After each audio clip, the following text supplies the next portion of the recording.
LA. It's not anymore. It's yalla. For as we know, Jordan Henderson looks like he's on the way out at Saudi Arabia. So much was made when he went to Saudi Arabia. And the fact that he's leaving 6 months effectively in what is a 3-year contract goes to show that it hasn't really worked out. He's desperate to return to European football, not only because the Euros are happening this year, but also because he feels disillusioned by what the state and just the league in general offers. He's been struggling with the hot, humid conditions, left uninspired by the match attendances as well. Why hasn't it worked out, and is this a bigger concern for the Saudi Pro League? Hello, ladies and gentlemen. Welcome back to the channel. It's your boy Sani-That sports guy, talking all things sport. And of course, today we are speaking football. We're speaking about Jordan Henderson. We're speaking about the Saudi Pro League. But before we get into that, we're speaking about tax. Now, although, yes, this is a sports channel, as you guys know, I work in finance. And recently I sat an exam. And although, yes, I'm not a chartered accountant yet, I'm one exam away. The recent exam I did sit in December was about tax. You're thinking, what is the relevance? As we know, Saudi Arabia is a tax haven. They don't tax earnings from employment. And when Jordan Henderson actually joined Al-Ettifaq back in July of 2023, his contract was a reported 350 grand per week, meaning right now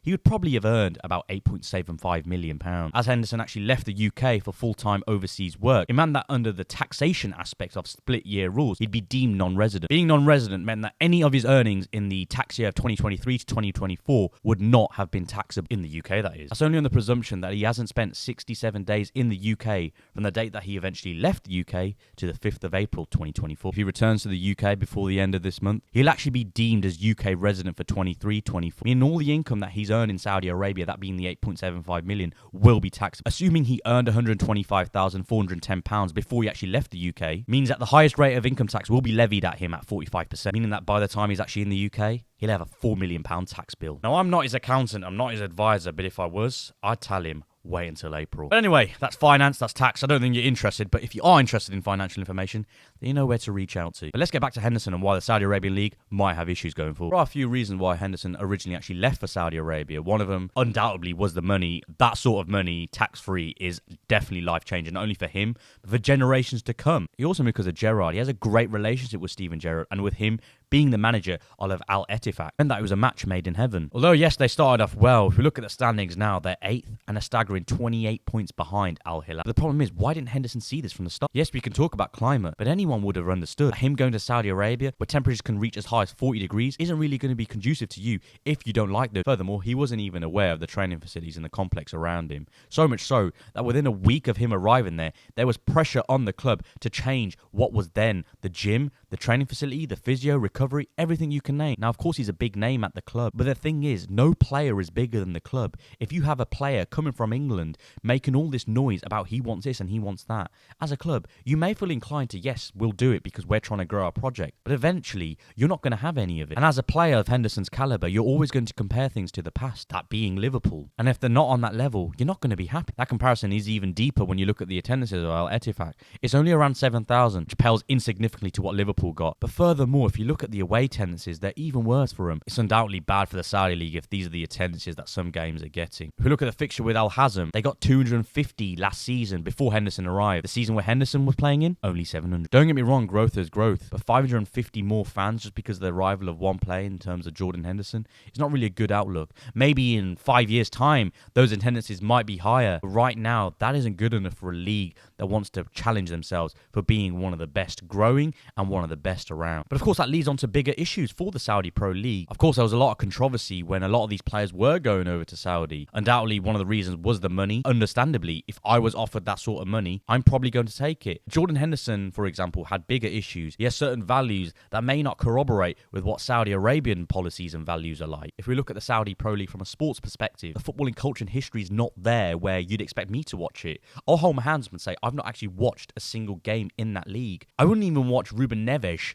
or Mitrovic play if they were in the Premier League, never mind seeing them play in the Saudi Pro League. Now, that's not me disrespecting them, but that's only because of what I'm saying is the star power I don't think is there. Yeah, you have the likes of Neymar, Benzema, Ronaldo, but a lot of these players aren't in their prime, and that's why I wouldn't really be interested. The only time you might see me interested in watching a game is if you see like an all-star game, for example. Even then, I didn't even watch the MLS when those games were happening. So what makes me think I want to watch it in Saudi Arabia? Seeing one of the GOATs of the game, Ronaldo, lift a trophy just isn't really cutting it for me. Yeah, it's great to see him still playing the game and scoring goals and doing what he does best, but it doesn't really get me off the edge of the seat. It doesn't entice me. There's always a lot of comparisons to the Chinese Super League, but a big reason why it didn't really work out in China was the finances. COVID inextricably ruined the clubs and their owners, which meant that the Chinese Super League now is effectively irrelevant. Saudi Arabia don't have that problem. There's a vision in Saudi Arabia to have a league that is definitely watchable for many fans in Europe, sustainable long term. But if they do want to become a serious league in the long term, they need more than big stars. They need more infrastructure. They need more academies.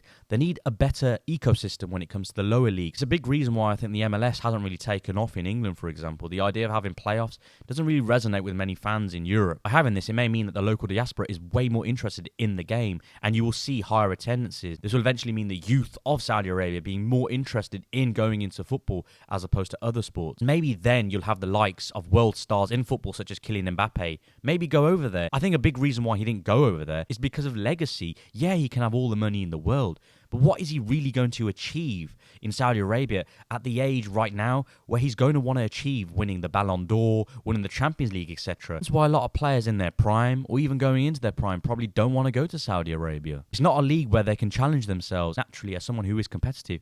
That does what takes some precedence. Yes, of course, that is subjective because for some players, they may be at the twilight of their career and money might be an object. But if Saudi Arabia is to be taken seriously, they don't need to invest at the higher levels, but also the lower levels. Thank you very much for watching. Of course, it's an interesting debate what Saudi Arabia are doing to football in the region in general. Of course, all these players that have gone over there, the money they've accumulated. Of course, the Jordan Henderson debate as well. Was he right to go? Was he wrong to go?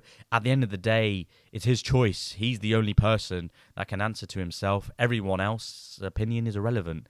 The only opinion that is relevant is mine, especially when it comes to his taxation issues as well. Let me know if you found that quite interesting as well. Let me know your thoughts on the Saudi Arabian Pro League as well. And as always, please make sure to like, comment, share, subscribe if you're new to the channel. And as always, until next time,